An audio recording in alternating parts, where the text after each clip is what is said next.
Thank you, Christophe. Next, we have Abel Brodeur. He is an associate professor at the University of Ottawa and the chair and founder of the Institute for Replication. His recent work focuses on publication bias, p-hacking, and replication, as well as Fernando. Yeah, you go first. Sure.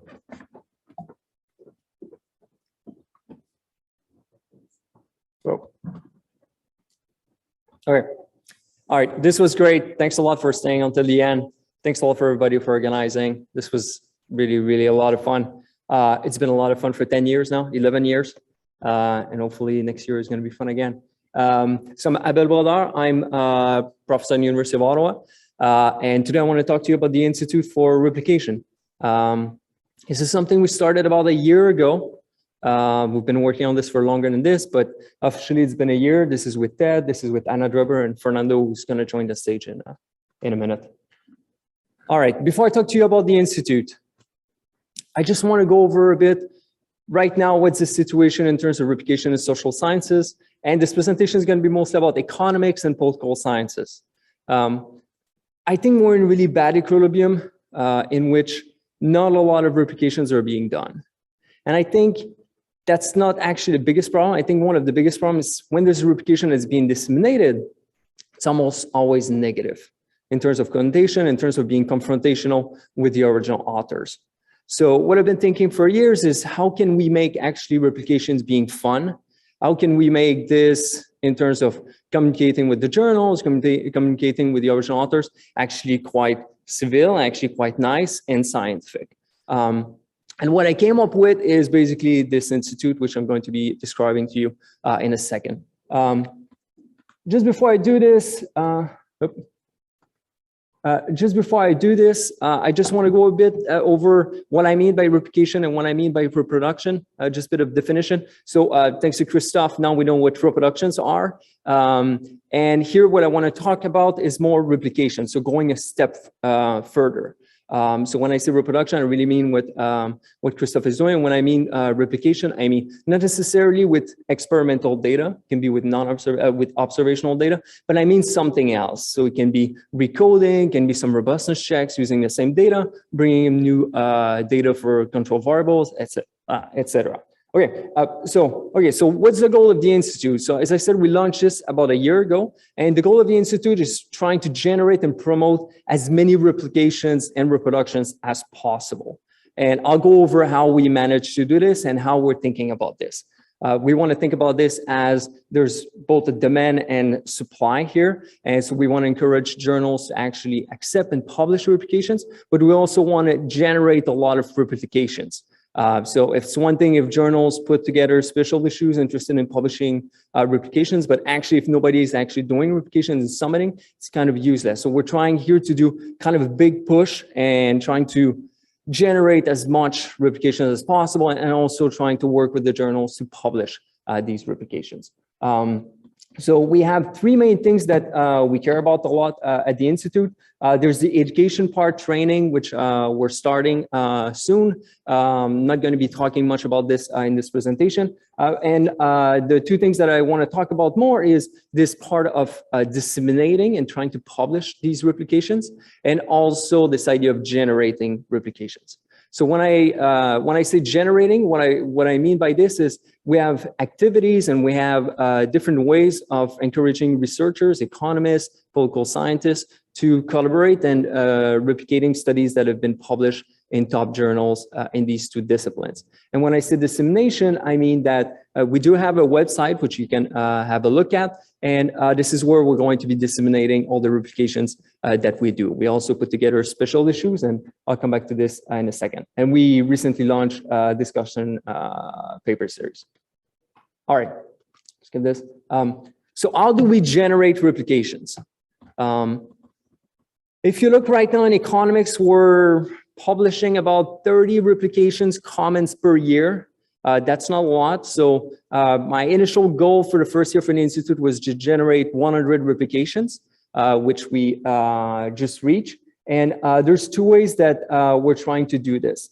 The first one is I collaborate with people such as Professor Perignon and also the data editors at HEPS, Journal of Politics, also top economic journals. And what they do is when they actually go over a study and a study gets published in these journals, they send me a list of studies for which data and codes are publicly available, or synthetic data is available, or simulation data is available. Also internally, we do reproduce and run the codes and look for data availability for many more studies that are published in other journals where there's not a data editor. Now, this gives me a huge database of studies that just got published in 2022, 2023, of studies where in theory it would be possible to actually replicate these studies. The data is available, the codes are available. And from this, what I do is two things. The first one is we have a board of, if you will, top economists and political scientists, and I send them an email and I ask them, look, here's a list of studies for which we do have data and codes. Do you have any ideas or suggestions of people in the profession who would be a good replicator, who could go a step further than replication and then the reproduction and actually replicate the study? So recoding from scratch, or doing, recoding using the intermediate or final data set, maybe doing some specification checks, changing the clustering, changing the weighting, etc. So then I receive a list of names, and this is the moment where I do contact people. So people like you or other researchers in the profession, and I ask you, do you want to replicate this study? So this is the first way that we generate replication. The second way is with the replication games. So replication games is something I created back in October. So we've had events in Oslo, Toronto, Calgary. We're going to Australia, probably going to Japan. So now we have replication games every month. And the goal of the replication game is quite simple. I put you in a team of 3 to 5 people. You don't necessarily need to know these people. Sometimes you do. You can come as your own team, but you're going to team with some collaborators who have similar research interests to you. So if you're a labor economist, you're going to be in a group replicating a study in labor economics.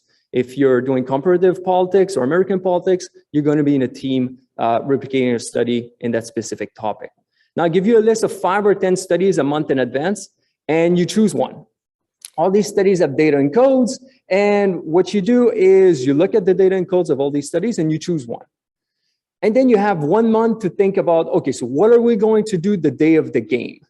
Because a replication game is a one-day event.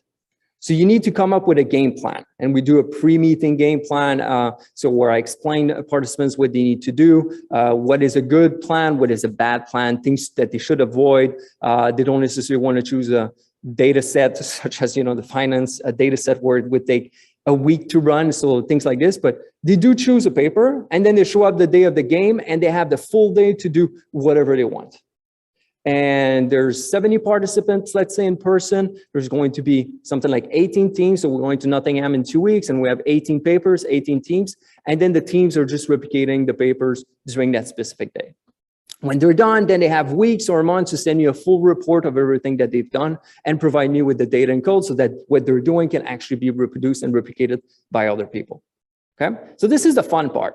Okay, people go, they do, it's the equivalent of a workshop, they work on data and codes, they try to replicate a study, and then we contact the original author.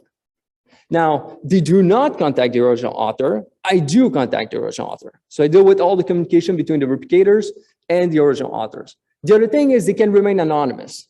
So one of the ways that we provide incentives for people to participate in the games or just doing the replication using the first stream with the board of editors is we do give co-authorship to a meta paper where we're going to be combining all the replications.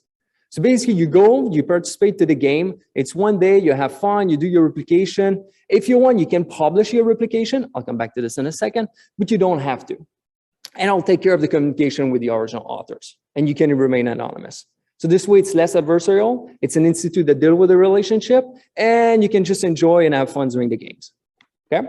All right. So you can have a look. We have plenty of other events, and you should participate. Okay. So as I said, they can remain anonymous. They don't really have any incentives to show that the results are not robust. And that is precisely the goal here. Yes, we want to generate new replications, but not only negative replication. We also want to stay away from the, is it a positive or a failed replications? No, I mean, there's a continuum of things in between. If you do 12 robustness checks, tell me how many out of 12 actually lead to a similar sign, point estimate, statistical significance. So we're more interested in something like this. No matter what you find, we're going to contact the original author and we're going to release it. And again, you can remain anonymous. So we're doing our best to remind replicators that the goal is not to show that the results are not robust. The goal is to test whether the results are replicable and robust. That's really the goal. And also to have empathy for the original authors, because when you start looking at it, you find a small coding error. Sometimes replicators kind of go crazy and really want to show that it's not robust. So all day long, I go team by team and I read all the papers in advance and I talk to them. I'm like, you need to have empathy for the original author. At one point, we will replicate your own study. So put yourself in the shoes of, you could have been the reviewer for that specific paper, but you're not a reviewer. You don't care about the contribution. What you care about is whether it is replicable. And you have access to data and code, which the reviewers at the journal did not have access to. So your job is somewhat different than what a reviewer would do, but your job is actually, I think, way more important. We also ask people to write a paralysis plan. For the game, I don't ask for a paralysis plan, but I'm going to ask for a game plan for the games because we really want everyone in the team to know what they're supposed to do during the game. But again, this idea here is that we don't want the replicators to kind of piak or showing that the results are not robust. All right, let's give this. Okay, so which journals? We're starting with top journals, top 3 in political science and economics. We have 5 or 6 journals. These have a data editor, or if they don't, we do everything in-house in terms of reproducing the results. So all the studies that we ask people to replicate have been reproduced. So that's really the goal here. Why 2022, 2023? Because when we contact the original authors, they're engaged. The paper just got published and they answer really fast.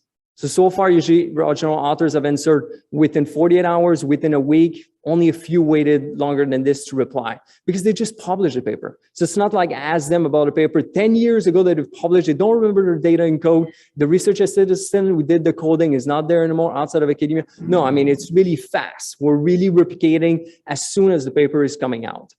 The other thing is I see replication as helping the self-correcting, part of science. So I think science self-corrects itself. It takes a long time sometimes. I think replication, we can just speed up the process. So that's really the goal here. And that's why we focus so much on these journals. And hopefully, the last bullet point on this slide is we're hoping to add management science, maybe by the replication games in Vienna in May. And hopefully we can move to demography, sociology, and other disciplines later on. But so far, econ, poli-sci.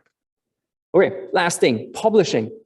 So of course, the replicators want to publish a replication because they're greedy. They want to get 2 publications out of this, the meta paper, plus another publication.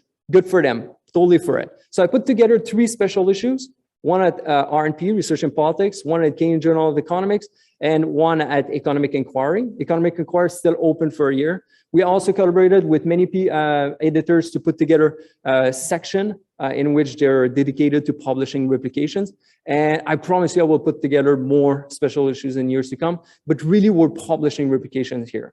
At Economic Inquiry, the editor-in-chief told us that we can have an unlimited amount of replication being published as long as they're good and high quality. So we're really trying to publish as many replications as possible. Last thing I want to say about publication. If you go on our website, I did a survey of editors at top econ journal, political science journals, and finance, and asking them, are you willing to publish replication? And are you willing to publish replications of studies published in another journal? And their answer and their name and the journals are all there. So you can have a look at what editors at top journals are thinking about replication, comments whether they're interested in publishing or not. And then if you do replication, then you have an idea of which journal, which editor is actually interested in publishing your work or not. All right. So we have about 100 replications being done. We've done, I don't know, with the data editors, with, there's so many reproductions being done. I just want to say that all this, so it's written 80, but we're at 100 right now. All this is done with 0 funding. So it's all done because of you, because of people participate in the game and do this, these replications just for fun. Please, if you want to attend the games, just send me an email. We do have limited funding that's coming from the university we're hosting the games, but in general, there's also virtual participation that is available. And the last thing I want to say before I'm joined on the podium is this is really your institute. We're doing this for you. We're doing this for the community. If there are things you want us to do, just send us an email, just talk to us. We're going to be happy to do it. That's really the goal here. To try to make our discipline more credible and the research findings from these studies more credible. If you're an editor and you want to publish replications, reach out to us. If you're a researcher and you want to get co-authorship to a meta paper and just having fun one day doing replication game, send us an email. That would be great as well. I think I'm going to stop here. Thanks a lot. Looking forward to the question in the Q&A with Fernando.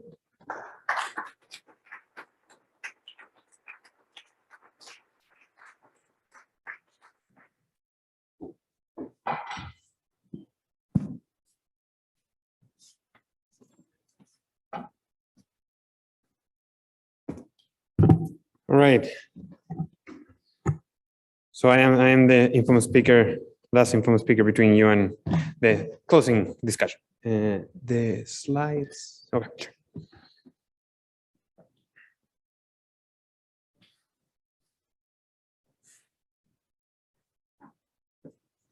Great. Okay. So I'm going to be talking about standardizing and crowdsourcing the assessments of computational reproducibility in economics. This is joint work with Abel, Ted, Miguel, and Lars Hoover and Songyun Sang, who are probably on remote.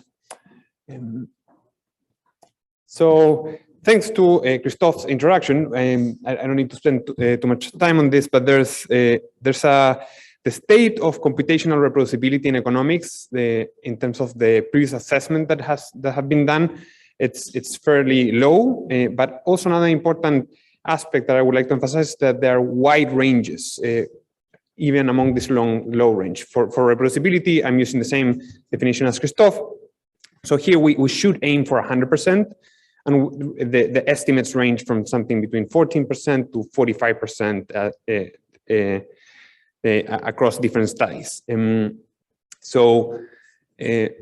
These initial assessments, in addition to what we have seen in other fields, have triggered a positive response, a very positive response from the field in many domains. The Institute for Replications one, a previous one also, and very important, was the response from the American Economic Association. They have instituted a data policy in 2006, but it was fairly flexible, and they built a much stringent and binding policy by 2019 and updated in 2020. And this policy has had positive effects not only for the 9 AA economic journals, but also across the discipline, reflecting on what we saw from the remarks for Hugh Imens today. But beyond the research discipline, anecdotally, David shared with me a few weeks an op-ed from a former chief of the central bank in Chile, and he was talking about how important it is for the current discussion on transparency for the pension reform, that it has to follow what in economics is common practice. And I was somewhat surprised that he was thinking about it being as common practice, but I think he was clearly thinking about the change in the data policy. So this positive change has definitely permeated into a broader space. But there's still important challenges when it comes to assess reproducibility. The way in which we assess reproducibility, it's still varies across studies. How do we define whether or not a paper or a component of a paper has pieces that reproduce or don't vary across authors? And this in turn difficults its aggregation across studies. These different studies from macroeconomics, applied micro, and development economics, they're hard to aggregate across them, because it's unclear if the assessment whether or not they check that the entire paper, all tables, all figures, all tables in the appendix reproduce, or it was just the main table related to the main claim of the paper, or a secondary claim with a supporting figure, things like that. Compounded with this lack of standardization, it is hard to aggregate. There are strong incentives to have an adversarial exchange. Junior researchers who are doing reproductions are going to have strong incentives to point out to the one piece on the table that does not reproduce and say that it invalidates the entire paper. Senior researchers who have a little bit more power and are going to have strong incentives to say you focus on the wrong table, you focus on the wrong estimate, or you don't know what you're doing. So things like that. And another very important piece is that all reproductions, those that contradict, those that confirm, generate knowledge, and hundreds of students around the world, when they do a classwork where they reproduce a paper in class, they're generating knowledge. This is a valuable unit of knowledge that, given that it's not standard, that it's hard to aggregate, and also it might not fit exactly perfectly into the format of a paper. So at the end of the semester, hundreds of these pieces of knowledge are lost to the community. So to address this,